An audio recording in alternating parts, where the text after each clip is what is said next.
It feels like someone opened a window in a crowded room and a cold gust cleared the steam off your mirror. Suddenly, you can see your face differently, and everything you thought you knew about yourself looks askew. Why this double Aquarius shift is making everyone question. Everything has less to do with cosmic theatrics and more to do with a very practical, very visible recalibration. The Sun and Mercury moving into Aquarius together is amplifying clarity, speeding the mind, and loosening the cement of inherited beliefs. I'm going to walk you through what that actually means, what it tends to feel like, the 3 mistakes people keep making right now, and a simple, steady way to navigate the wobble so you don't throw out something valuable in the name of being new. If this resonates, subscribe now to follow this transit series. I'll be unpacking how to work with these energies without getting swept into drama. The quick version. The Sun represents your identity, the part of you that shows up, claims who you are, and carries your life narrative. Mercury governs thought and communication, how you interpret, connect ideas, and speak them into the world. Aquarius is an air sign associated with mental independence, social experimentation, and deconditioning, loosening what was handed down so something more honest can emerge. When the Sun and Mercury move together into Aquarius, you get a double nudge. Your sense of self feels up for revision. At the same time, your mind is running faster, making connections, spotting contradictions and hypocrisies. Think of it as identity meeting intellectual curiosity on an accelerated timeline. That doesn't mean your whole life will flip overnight. Astrology at this level points to tendencies and openings, not guaranteed outcomes. But many people notice a distinct pattern when these 3 factors align: increased clarity, a stripping away of comfortable stories, and an awkward in-between, where the old self has loosened and the new self hasn't fully settled. That strange space is exactly where a lot of questioning happens. So what does that feel like in your body and mind? Picture a mirror that was fogged from steam, then someone opens a cold window. For a moment your reflection is sharp, almost brutally honest. You see habits, conversations, and loyalties you used to take for granted, and they no longer line up with how you feel inside. You might feel energized, your thoughts racing, new connections arriving like flashes, and at the same time a little unmoored, like the architecture of your mind is being inspected while the scaffolding is still up. You notice things in your social life that used to slide by. At work, you suddenly hear colleagues repeating phrases that were always accepted as the baseline, and you think, wait, who decided this was normal? At family gatherings, inherited beliefs that once felt like bedrock sound, scripted and thin. On social media, performative posts that once felt comforting now register as a mismatch between image and substance. That sharpening of perception is part gift, part hazard. Clarity can turn into judgment if you're not careful. Another common experience is identity wobble. The old labels, parent, professional, member of a community, lose their tight edges. You might feel like an imposter in your usual roles because something inside you is asking different questions. This is not a sign that you're broken. It's a sign that the old fit is loosening to make room for something else. That liminal zone is awkward, sometimes anxious, and often creative. It's where new alignments are forged, but they take time. The mental acceleration is real. Mercury in Aquarius brings quick associative thinking, unusual ideas, and a taste for conceptual experimentation. If Mercury is your courier of thought, Aquarius gives that courier a skateboard and tells them to stop following the city's usual routes. You'll make rapid connections, seeing the pattern between 2 seemingly unrelated conversations, or suddenly understanding why a particular tradition exists. These insights can feel revelatory, like a light bulb going off in a room you didn't know you had. They can also tempt you to move quickly, saying something sharp in the heat of clarity or making a sweeping change that looks revolutionary but is actually reactive. This is where social perception sharpens too. Under this double shift, you become much better at distinguishing recycled thinking from independent thinking. Recycled thinking is familiar language and easy answers passed down because they're comfortable. Independent thinking is messy, slow sometimes, and often uncomfortable for the people around you. You may find yourself drawn toward people who ask original questions and away from those who recycle talking points without reflection. But remember, noticing the difference is not an automatic judgment that someone is less than. Often, people repeat scripts out of habit, fear, or lack of space to rethink. Showing compassion matters. Because lines between identity and thought are being unsettled, authenticity rises in importance. Social masks, the roles and polished surfaces that kept interaction smooth, can suddenly feel heavy, like wearing shoes that once fit but now pinch. You may feel a pull toward being more honest in small ways, and that can be liberating. Yet authenticity under speed is tricky. When your mind is firing and your sense of self is soft, saying everything that feels true in the moment can create ripples you didn't intend. There's a gentle middle ground between radical transparency that harms and habitual secrecy that stagnates. Before we get to navigation, let's pause on 3 concrete mistakes people tend to make during this exact transit. Mistakes you can avoid if you know them ahead of time. First, impulsive relationship cuts. When clarity arrives fast, it's easy to conclude that someone is entirely incompatible with your emerging self. You might feel a surge of clarity that paints a relationship with a single color and prompts you to sever ties immediately. The caution here is this: clarity is a tool, not a sentence. Insights need time to integrate. Before ending a relationship, give the thought a breathing room. Journal about what you feel, test your conclusion in private, and, if appropriate, have a measured conversation rather than an explosive exit. Immediate ruptures often remove the possibility of repair or mutual growth. That doesn't mean staying in harmful situations out of fear. It means giving your new clarity a chance to mature so your actions are aligned, not reactive. Second, oversharing early. Mercury's agility in Aquarius makes you want to broadcast every revelation. Social media, group chats, streaming reactions. These are tempting places to unload nascent insights. The risk is twofold. First, your ideas are raw and need time to be refined. Second, sharing before you've processed can invite misinterpretation, performative backlash, or the need to defend a thought you haven't fully formed. Protect the germ of an idea. Let it marinate. Consider keeping a private journal or an encrypted notes file where you sketch thoughts without pressure.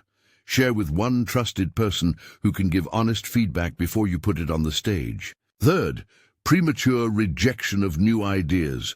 Paradoxically, while you're shedding inherited beliefs, there's a temptation to swing the other way and reject everything unfamiliar simply because it feels like an opposition to the past. Curiosity is your ally here. Test new concepts with small experiments. Don't dismiss an idea wholesale because it originates from a place you previously distrusted. Sometimes meaningful growth borrows from unexpected sources, and premature rejection can deprive you of useful synthesis. Okay, so how do you actually hold your center during this sacred instability? Here's a set of practical stances and small disciplines to help you navigate the speed without getting carried away. First, practice patience as a discipline. That sounds simple, but patience is active here. Set a holding period for major decisions. When a big insight arrives, give it a set time to simmer. 48 hours for a personal boundary change, a week for a new creative idea, a month for serious relationship decisions. During that time, journal the insight, observe how your feeling evolves, and note any contradictions. This holding period prevents reactivity and allows you to differentiate between a passing flash and something durable. Second, cultivate the observer stance. Develop a habit of noticing without immediate judgment. When a thought arises, This job is meaningless. I don't belong here. That person is toxic. Ask yourself, where is this coming from? Is it a new layer peeling away from an old story, or is it the heat of a brief frustration? Labeling thoughts reduces fusional reactivity. Try a simple mental movement. Observe the thought, name the emotion, and record the circumstance. Over time, you'll see patterns rather than one-off alarms. Third, protect nascent insights by journaling privately. Give yourself a space to sketch ideas, contradictions, and half-formed conclusions. Private writing is the laboratory where insight becomes hygiene. Date entries so you can return and see what has matured. Sometimes insights you think are groundbreaking turn out to be provisional once you watch them for weeks. Other times, they crystallize into a new path. The point is this: protect and test before publicizing. Fourth, set small experimental steps instead of major declarations. If you sense a vocational shift, try a tiny experiment. Dedicate 2 hours a week to a new skill, or pitch a small side project. If your values are moving, practice one change in a low-stakes context, say changing conversational patterns or refusing to perform a role in one interaction to see how it lands. Small experiments give you data and reduce the risk of regret. Fifth, pick one trusted sounding board. Not everyone needs to know everything you're processing. Find one person who combines honesty with containment, someone who can listen without performing or trying to fix you. Share your rough ideas with them before going public.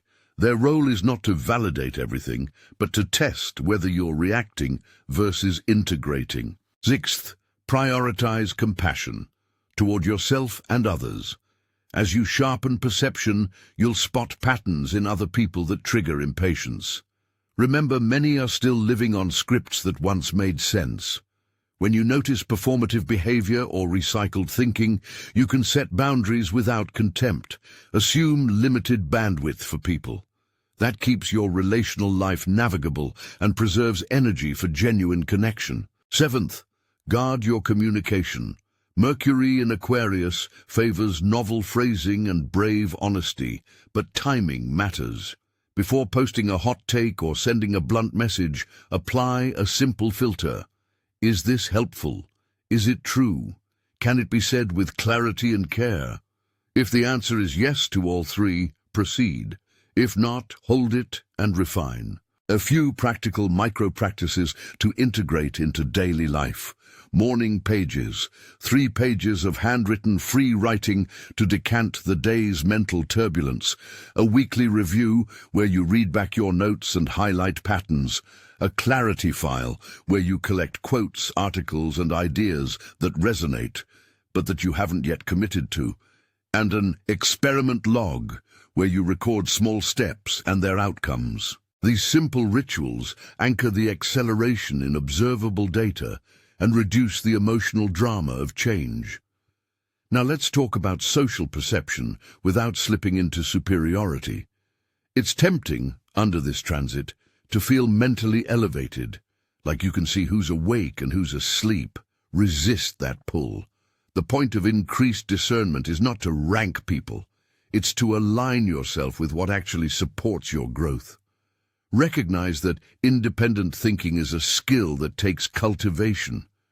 Where possible, invite curiosity in others instead of assuming they're wrong.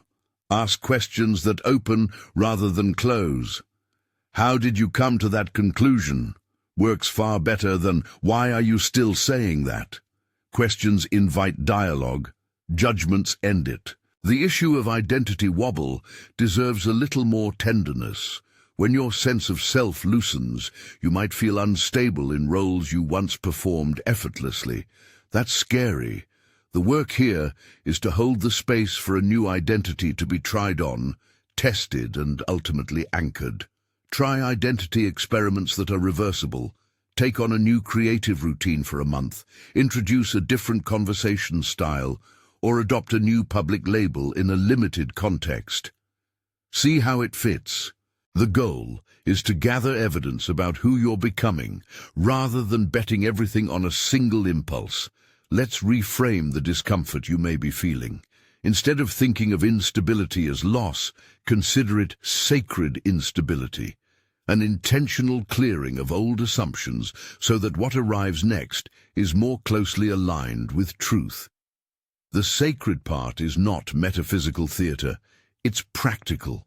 The liminal zone is where essential pruning happens. Trees shed dead branches before they can bear better fruit. You're being given a chance to be leaner where you need to be, clearer where you've been foggy, and more intentional about who you trust and why. A few closing considerations to keep in mind as you move through this transit. Recognize temporality. The window of this amplified questioning is powerful, but not endless. Tend to the insights you want to keep. Integrate slowly, rather than broadcast wildly. Practice discernment with humility. The fact that you're questioning doesn't make you automatically right, and the fact that someone resists change doesn't make them wrong. There is wisdom in old forms, and there is power in new ideas. Your job is to steward the intersection with care. If you leave one thing from this conversation, let it be this. Curiosity plus containment is the winning posture. Curiosity lets you explore without preconceived answers. Containment, journal, wait, test, speak with a trusted person, keeps you from making irreversible decisions in the heat of a fresh clarity. The combination allows you to transform quickly without wreckage. This double Aquarius shift is a real invitation. It asks you to look at where your thinking has been inherited rather than chosen, to notice where you are performing roles instead of living them, and to experiment with a more honest alignment between thought and identity. It tends to accelerate insight, sharpen social perception, and create a disorienting liminal space where the old self loosens and the new self is not yet finished. Treat that space with curiosity, patience, and protection. Share one moment below when you realized your thinking had shifted, an insight that surprised you, or a conversation that made something click. And I'll read through and pin a few that help other people see what this transit looks like in practice. Stay curious, be kind to the people still on the old scripts, and remember, this is a directional window, not a destiny.